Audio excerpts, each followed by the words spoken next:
Rick Darcy here, coming back with Against the Spread, Week 7 NFL Picks. It's going to be a strange one. I've never had this before where I have 4 road teams on the docket. So, not trying to hedge the bets. 4 road teams is tough, but let's see what we can do. For the first game, I am headed to Heinz Field. Patriots taking on the Steelers. Definitely going with the Pats, and I'm buying down a half a point, -6.5, -130. Don't usually buy the hook, but I'm going to do a 2-team parlay, and I'll get into the payout in the next slide. There's going to be very little value on the Pats going forward. Anytime I'm going to be able to get the Patriots at -6.5, it doesn't matter who they're playing except at Seattle, at Minnesota, at Denver. And maybe if Big Ben was playing, maybe not in Pittsburgh. So I'm taking them all over. Anyway, I can't remember the last time Gronk was healthy. What do you have, 170 yards versus the Bengals last week? Then you got Martellus Bennett, who had 3 TDs versus Cleveland. When you give Brady 2 tight ends, he's just going to eat you up. That duo just isn't going to be stopped. Pittsburgh's D is way too inconsistent. It does play better at home, but if you're going to just lay 6.5, I'm taking New England all day long. I wanted to go over the parlay payout of taking the New England Patriots at -6.5, -130, and doing a 2-teamer if you wanted to tie in with the Seattle Seahawks on the money line at +110. If you do those two together, the 2-team parlay payout is 271.54. Total payout with stake is 371.54. If you just did the regular -7 at -110, tied to Seattle at +2, -110, it actually pays less. I would rather take the Patriots -6.5 and Seattle on the money line, make a few more dollars than taking Patriots -7, -110, tied to Seattle +2, -110. So that's the reason to buy down the Patriots for a half a point, just tie it into something more lucrative on the money line as a dog. That's what I'd rather do. Second game I'm taking is another road team. Washington travels to Detroit. A little risky, but money line, taking even money. Redskins are playing good ball. 4 straight. They won at New York Giants, also at Baltimore Ravens, so they've proven they can travel. They've got their power running game going with Matt Jones. Cousins is hot enough. Jordan Reed comes back. That's just an added bonus. You got Trent Williams that's playing great left tackle right now. It'll probably be a pretty tight game. All of Detroit's 6 games have been decided by a TD or less. And at home, they lost by 1. They won by 1, and they won by 3. Still liking the Skins in the money line. Kerrigan's playing. I just think there's a lot of confidence going right now, and I got to take the Redskins. This next game's line smells like rotten catfish. Minnesota travels to Philadelphia, and Minnesota is a 2.5-point favorite.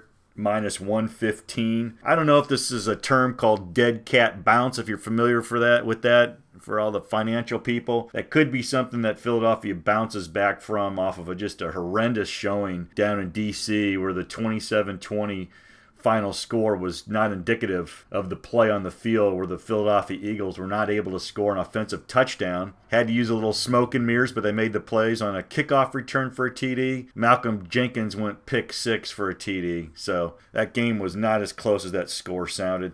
While the Vikings, against the spread technical-wise, 14-4 on the road. As a favorite, they're against the spread 13-4.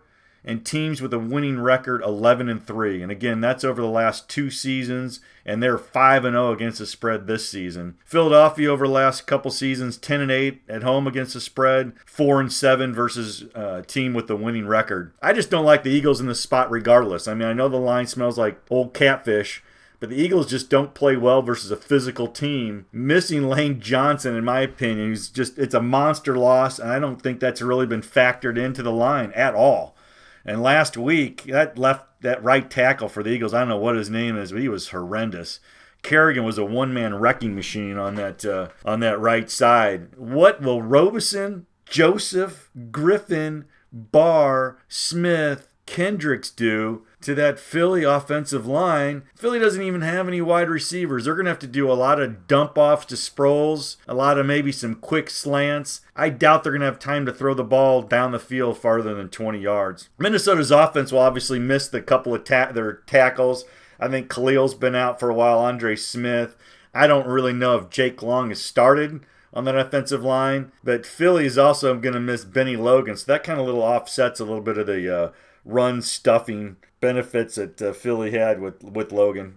And Bradford should do enough to win. I don't know, in that 20-13 range. I'm actually going to lay 3 at plus 110 and take a team that I think is probably the best in the NFC right now. And I'm looking for that line to also go under the total. What else do I know about this? That's the other thing. If you do Minnesota at minus 2.5, minus 115, say you laid 115 to win the 100. If you take the minus 3 plus 110, you laid that same 115 that you were going to lay at minus 2.5 rather. That 115 pays out 126.50 if you lay the 3, which is a $26.50 difference on every $115 that you lay. So I think Minnesota wins by 7 to 10 points.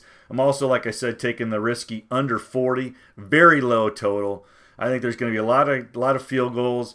I don't see Philadelphia scoring maybe a touchdown, maybe a smoke and mirror touchdown. I don't see it, man. I see Minnesota 20-13, 23-13, 23-10 in that range. Taking Vikes, taking the under 40. Final game on the docket should be the best of the weekend. Finds the Seattle Seahawks traveling to the Arizona Cardinals. The current line is Arizona -2. Looking at the technical indicators, I didn't see anything in the last couple seasons. Seattle 9-10 against the spread on the road. Arizona Cardinals 11-10 against the spread at home. One thing I did find is Zona at home against the spread is only 5-10 over the last 2 seasons. The one benefit that I did notice with Seattle is they've won the last 3 trips into Arizona. I don't know if that's a time for Arizona to finally win one against the Seahawks. You would think the odds would say so. But Seattle last year 36-6 in the desert. 2014, 35-6 in the desert. 2013, 34-22 in the desert. The one common denominator basically is Seattle's defense, Legion of Boom, and also Russell Wilson under center. The big benefit of the Arizona Cardinals since then really is the emergence of David Johnson, who he may just be the best back in the National Football League. He's actually a fun guy to watch. He can pound between the tackles. He can catch the ball in the backfield. He can get to the edge. Power, speed, he does it all. Downside is Carson Palmer isn't playing very well. Looking at Seattle's defense, you think of it as a pass defense, but their run defense actually has played better than the pass defense. Currently, Seattle's run defense, number 2 in the NFL in yards per game, number 2 in the NFL in yards per carry at 3.3. So Seattle's run defense is going to be tough. You put some pressure on Palmer. Seattle's actually blitzing a lot more, force him into mistakes. Seattle playing ball control. They finally got Jimmy Graham going. I think Seattle goes down into the desert, and even though the pressure's on Arizona to win this game, I think Seattle comes away with a big victory, which would send the Seattle Seahawks to 5-1 and would put the Arizona Cardinals at 3-4 and 3 games behind in the loss column. And having the tiebreaker to Seattle at this juncture would be just a devastating blow to the Cardinals. But I see Seattle just running in and dominating. So I'm taking Seattle on the money line. The 4 picks. Very dangerous to take 4 road teams. I usually never do that. Usually I balance it by, a road, a home, get a dog or 2 in there, maybe 1 favorite. To take all 4 road teams, not to hedge the bets, is not my favorite week, but we'll see what happens. Good luck to everybody.